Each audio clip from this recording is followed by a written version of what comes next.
Assalamualaikum warahmatullahi wabarakatuh.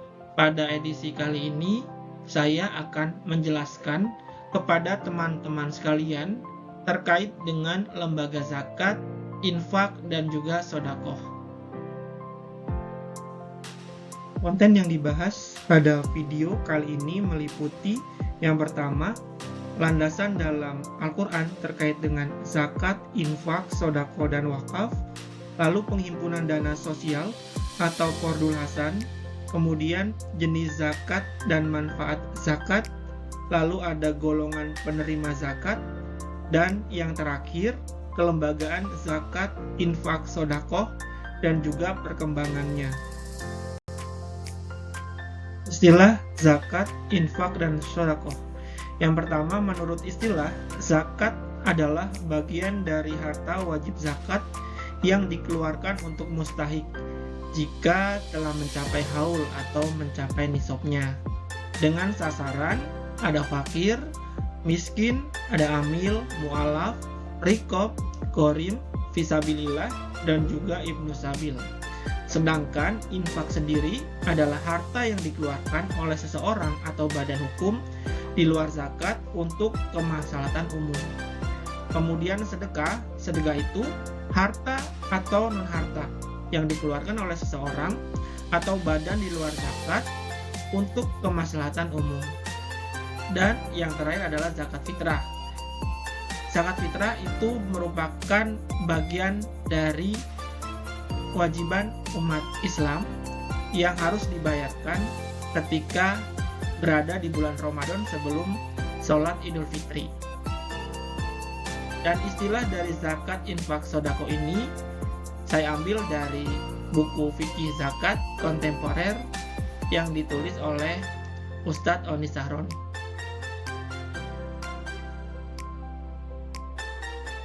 Ada beberapa ayat tentang zakat, infak, sedekah di dalam Al-Quran. Yang pertama, Quran surat An-Nisa ayat 77, lalu ada At-Taubah ayat ke-60, ada Al-Baqarah ayat ke-245, dan yang terakhir yaitu Quran surat Al-Baqarah ayat 43.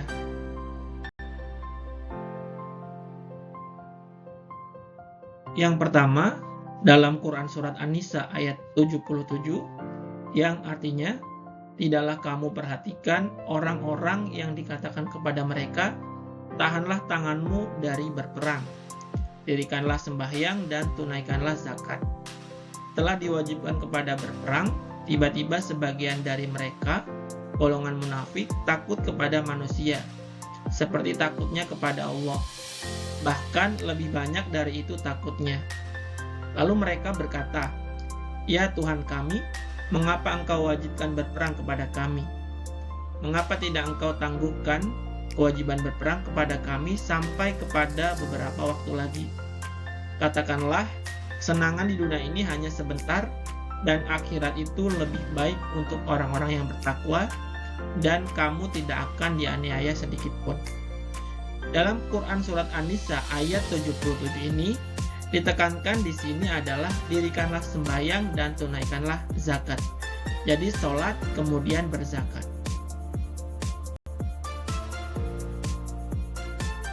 Ada Quran surat At-Taubah ayat ke-60, artinya sesungguhnya zakat itu hanyalah untuk orang fakir, orang miskin, pengurus zakat, para mu'alaf yang dibujuk hatinya untuk memerdekakan budak, orang-orang yang berhutang untuk jalan Allah, dan mereka yang sedang dalam perjalanan, sebagai suatu ketetapan yang diwajibkan Allah, dan Allah Maha Mengetahui lagi Maha Bijaksana. Dari Quran surat At-Taubah ayat 60 terlintas jelas bahwa zakat itu hanya diperuntukkan untuk 8 golongan, mulai dari fakir, miskin, pengurus zakat, mu'alaf, memerdekakan budak, dan orang-orang yang berhutang, serta orang yang ada dalam perjalanan ataupun musafir. Jadi sudah jelas bahwa peruntukan zakat hanya untuk 8 asnaf golongan tersebut. Lalu dalam Quran surat Al-Baqarah ayat 245. Artinya, siapakah yang mau memberi pinjaman kepada Allah, pinjaman yang baik, dengan menafkahkan hartanya di jalan Allah, maka Allah akan melipat gandakan pembayaran kepadanya dengan berlipat ganda yang lebih banyak. Dan Allah menyempitkan dan melapangkan rezeki, dan kepadanya kamu dikembalikan. Dari Quran surat Al-Baqarah ayat 245 dapat disimpulkan bahwa apabila seseorang menafkahkan hartanya di jalan Allah, baik itu zakat, infak, sedekah maupun wakaf, maka Allah akan menggantinya dengan berlipat ganda. Seperti itu. Dan landasan yang terakhir yaitu surat Al-Baqarah ayat 43, yang mana artinya, dan dirikanlah sholat, tunaikanlah zakat, dan rukulah beserta orang-orang yang ruku. Dari Quran surat Al-Baqarah ayat 43 ini dapat diintisarikan bahwa sholat dulu, kemudian berzakatlah, dan rukulah bersama orang-orang yang ruku. Lembaga Zakat, Infak, Sedekah merupakan lembaga filantropi Islam yang mana lembaga ini fokus kepada kemanusiaan dan juga untuk tujuan sosial. Dan bila kita lihat dari istilahnya, zakat itu artinya adalah tumbuh dan berkembang. Dan tentu zakat menjauhkan dari bahaya dari harta yang dimiliki.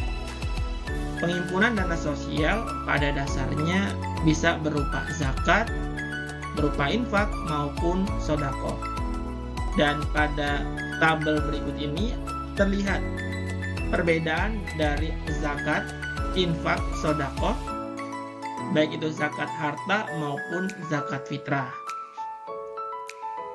Yang pertama dari zakat harta atau zakat mal. Status hukumnya adalah wajib, kemudian waktunya setiap memenuhi syarat wajib zakat, kemudian penerimanya adalah 8 golongan penerima zakat. Lalu ada infak. Infak hukumnya itu sunnah, artinya bisa dilakukan, bisa juga tidak dilakukan. Kemudian waktunya itu bebas atau tidak ditentukan. Kemudian penerimanya itu bisa mustahik maupun muktafi atau di atasnya mustahik. Lalu ada sedekah. Nah, sedekah ini hukumnya juga sunnah. Lalu waktunya juga tidak ditentukan. Penerimanya bisa mustahik ataupun muktafi. Lalu ada zakat fitrah. Zakat fitrah ini hukumnya wajib dan waktunya itu di bulan Ramadan sebelum sholat Idul Fitri. Penerimanya adalah golongan, yang diutamakan adalah fakir dan juga miskin. Jadi dari tabel ini terlihat bahwa zakat harta, infak, sedekah, dan zakat fitrah memiliki perbedaan yang sangat signifikan. Lalu dari sisi jenis zakat. Nah, saat ini objek zakat itu beragam sesuai dengan perkembangan zaman. Objek zakat bisa binatang ternak, bisa emas dan perak, lalu bisa zakat pertanian, kemudian zakat taruhan sawah, harta perniagaan, zakat rikas ataupun tambang, kemudian zakat kontemporer, bisa zakat uang kertas, zakat pesangon, bisa zakat profesi, zakat saham, dapat pula zakat asuransi. Yang menjadi pertanyaan, bagaimana cara menghitung zakat? Nah, di sini ada contohnya. Misalkan si Ali memiliki penghasilan 170 juta rupiah. Kemudian nisab zakat mal itu setara dengan 85 gram emas. Dimisalkan harga emas per gram saat ini adalah 1.480.659. Maka nisab zakatnya adalah 85 gram dikali 1.480.659. Maka Total nisabnya adalah Rp125.856.015. Oleh karena itu, karena si Ali ini penghasilannya dalam 1 tahun lebih dari nisab, maka wajib zakat. Zakat mal yang dikenakan kepada Ali yaitu sebesar 2,5%.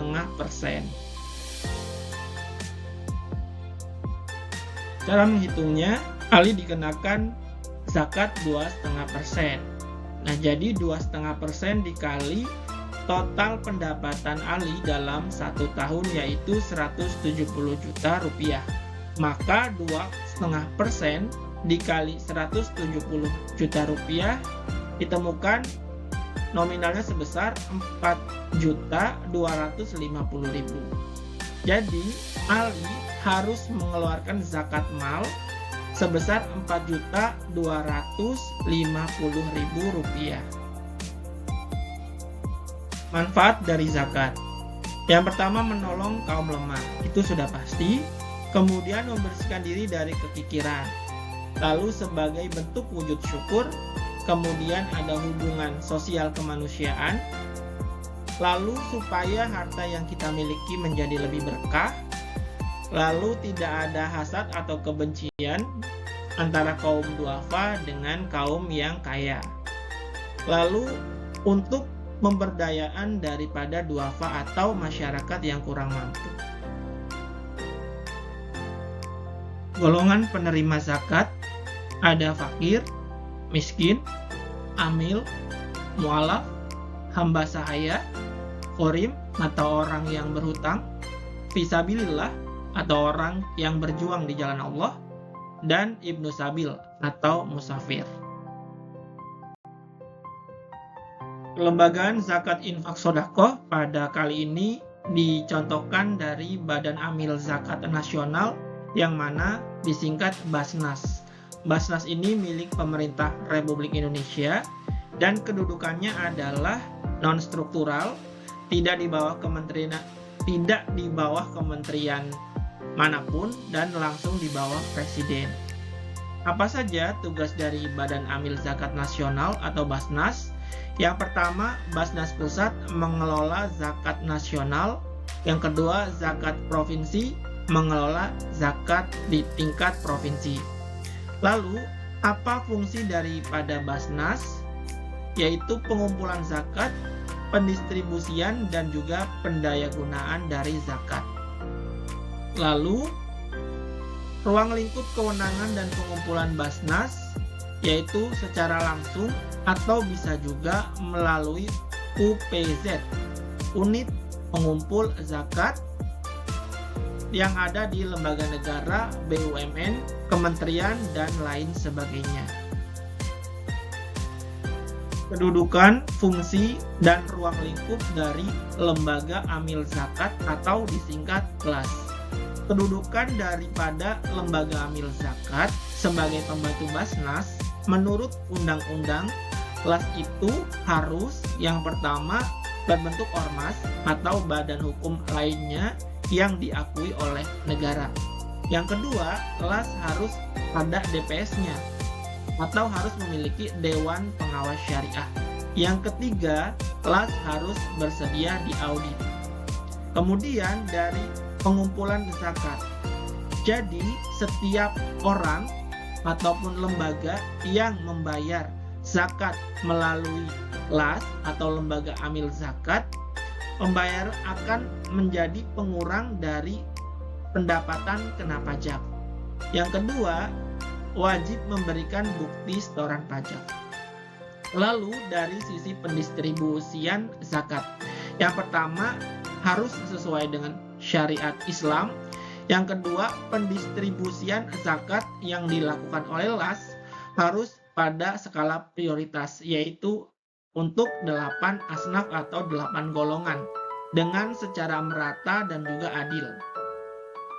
Kemudian pendayagunaan zakat bisa digunakan untuk usaha produktif atau dikenal juga dengan zakat produktif dengan syarat kebutuhan dasar mustahik seperti sandang dan juga pangan terpenuhi, karena intinya zakat itu harus habis. Berdasarkan data dari Kementerian Agama pada tahun 2024, jumlah dari lembaga amil zakat secara nasional yaitu 170 lembaga amil zakat yang terdiri dari 45 kelas untuk skala nasional, 39 kelas untuk skala provinsi, dan 86 kelas untuk tingkat kabupaten ataupun kota. Demikian penjelasan terkait lembaga zakat, infak, sodaqoh. Terima kasih atas atensinya. Assalamualaikum warahmatullahi wabarakatuh.